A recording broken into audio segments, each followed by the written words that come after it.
तुमने कभी गहराई से सोचा है कि कुछ लोग जहां भी जाते हैं वहां अवसर अपने आप उनके पीछे चलने लगते हैं, पैसा उनके इर्द गिर्द घूमने लगता है।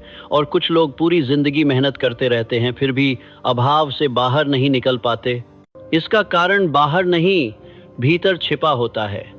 जो दिखता है वह बाद में बनता है, पहले वह पैदा होता है उस अदृश्य क्षेत्र में जिसे तुम अपनी चेतना, अपनी भावना, अपना आभा मंडल कहते हो। धन सबसे पहले वहीं जन्म लेता है, फिर वह आकार लेकर तुम्हारी दुनिया में उतरता है।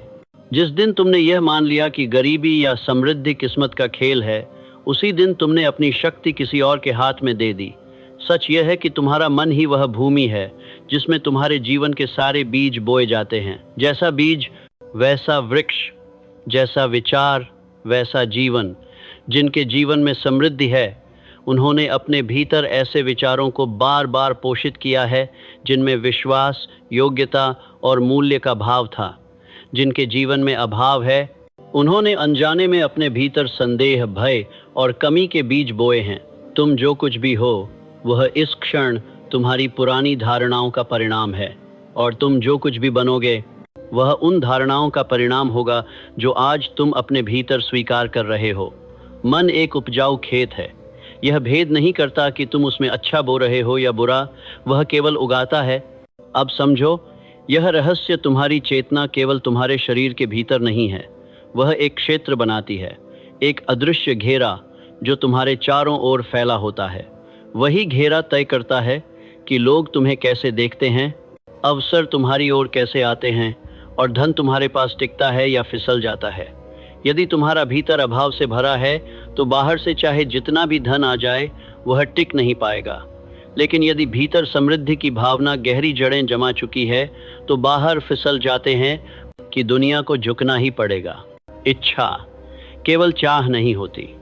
साधारण चाह कमज़ोर होती है, वह हवा की तरह आती और जाती है।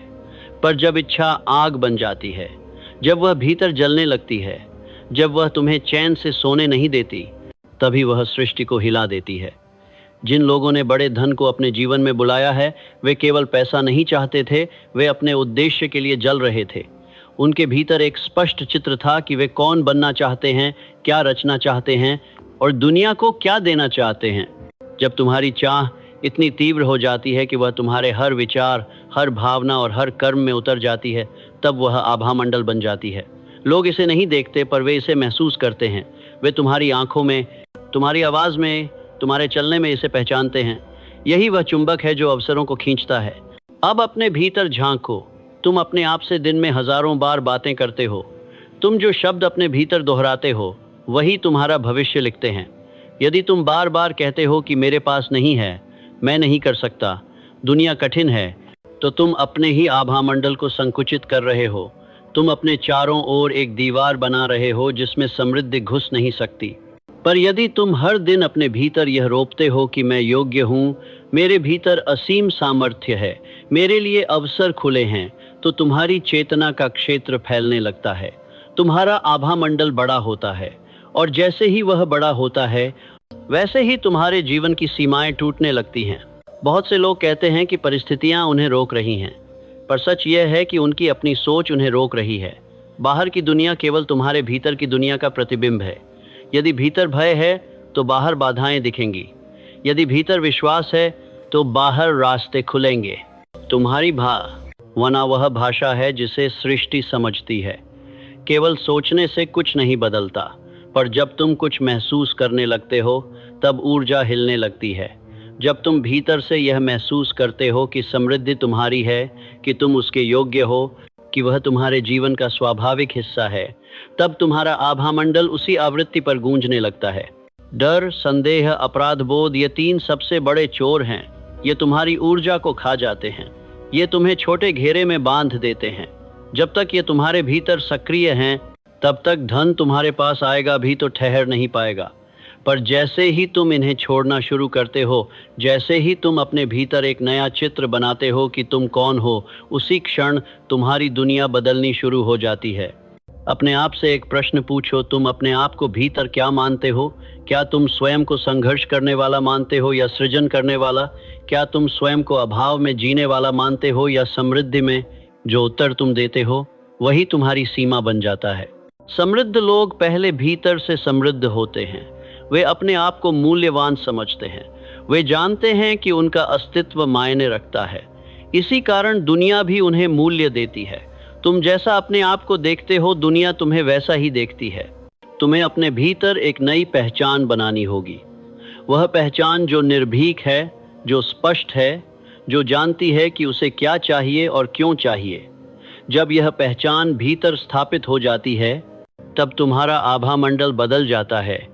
और जब आभा मंडल बदलता है, तब तुम्हारी परिस्थितियां बदलने को मजबूर हो जाती हैं। हर दिन, हर क्षण तुम अपनी ही चेतना से अपने भाग्य की रचना कर रहे हो।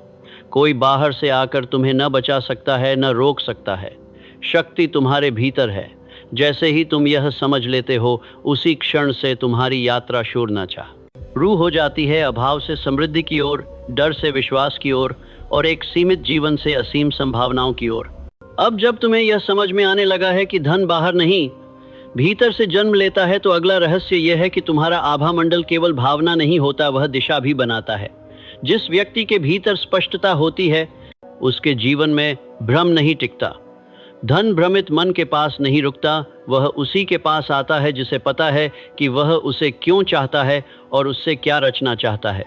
जब तुम्हारे भीतर उद्देश्य साफ हो जाता है, तब तुम्हारी चेतना एक तीक्ष्ण किरण बन जाती है। वह इधर उधर बिखरती नहीं, वह सीधी उसी दिशा में जाती है जहां तुम्हारा लक्ष्य है। यही कारण है कि जो लोग स्पष्ट उद्देश्य के साथ चलते हैं, उनके लिए रास्ते खुद बनते चले जाते हैं। दुनिया अवचेतन रूप से ऐसे व्यक्ति की सहायता करने लगती है, क्योंकि उसकी ऊर्जा में दृढ़ता होती है। विश्वास केवल सोच नहीं है। विश्वास वह स्थिति है जहां तुम्हारे भीतर किसी परिणाम को लेकर कोई संघर्ष नहीं रहता। तुम जानते हो कि वह आएगा। जैसे सूरज उगता है, वैसे ही तुम्हारा लक्ष्य तुम्हारे जीवन में प्रकट होगा। यह भाव जब भीतर स्थिर हो जाता है, तब सृष्टि उसे टाल नहीं सकती। बहुत से लोग कहते हैं कि उन्होंने कोशिश की पर विश्वास नहीं किया। उन्होंने शब्द बोले पर भीतर संदेह छिपा रहा। सृष्टि शब्द नहीं सुनती, वह भावना पढ़ती है। यदि भीतर भय है तो वही लौट कर आता है। यदि भीतर भरोसा है तो वही बढ़ता है। अब समझो, यह रहस्य जो जितना देता है, वह उतना ही अधिक पाने की स्थिति में आता है। देने का अर्थ केवल वस्तु नहीं है।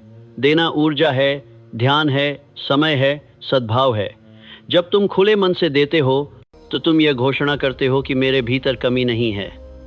और यह घोषणा तुम्हारे आभा मंडल को फैलाती है। फैलता हुआ आभा मंडल अधिक धन को अपने भीतर समा सकता है। कंजूसी केवल पैसों की नहीं होती, वह मन की होती है।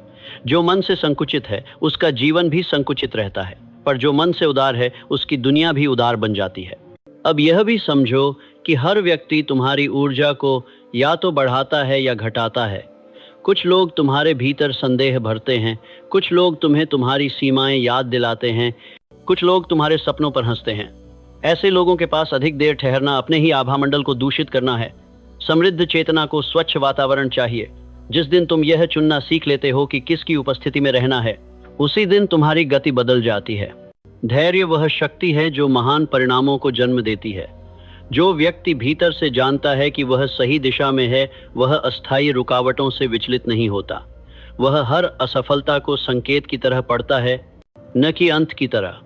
यही भाव उसे अंततः उस स्थान तक पहुंचाता है जहां बहुत लोग पहुंचने से पहले ही रुक जाते हैं। अब तुम्हें अपने भीतर एक दैनिक साधना बनानी होगी। हर दिन अपने मन को उसी चित्र से भरना होगा जो तुम अपने जीवन में देखना चाहते हो। हर दिन अपनी भावना को उसी समृद्धि की लय में लाना होगा।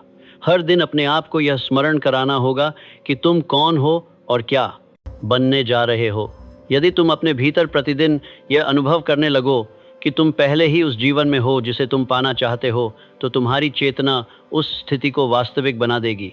यही नियम है, पहले भीतर फिर बाहर। तुम्हारा जीवन इस क्षण जिस रूप में है, वह स्थायी नहीं है। वह केवल तुम्हारी पुरानी चेतना की छाया है। जैसे ही चेतना बदलती है, छाया भी बदल जाती है। तुम्हें संघर्ष से निकलने के लिए बाहरी दुनिया से लड़ने की आवश्यकता नहीं है। तुम्हें केवल अपने भीतर की दुनिया को पुनः गढ़ना है। और जिस दिन तुम्हारा आभा मंडल समृद्धि की धुन में गूंजने लगता है, उसी दिन से धन, अवसर और सही लोग तुम्हारे जीवन में ऐसे आने लगते हैं जैसे वे पहले से तुम्हारा इंतजार कर रहे थे। क्योंकि सच यही है, तुम समृद्धि के लिए नहीं बने हो, समृद्धि तुम्हारे लिए बनी है।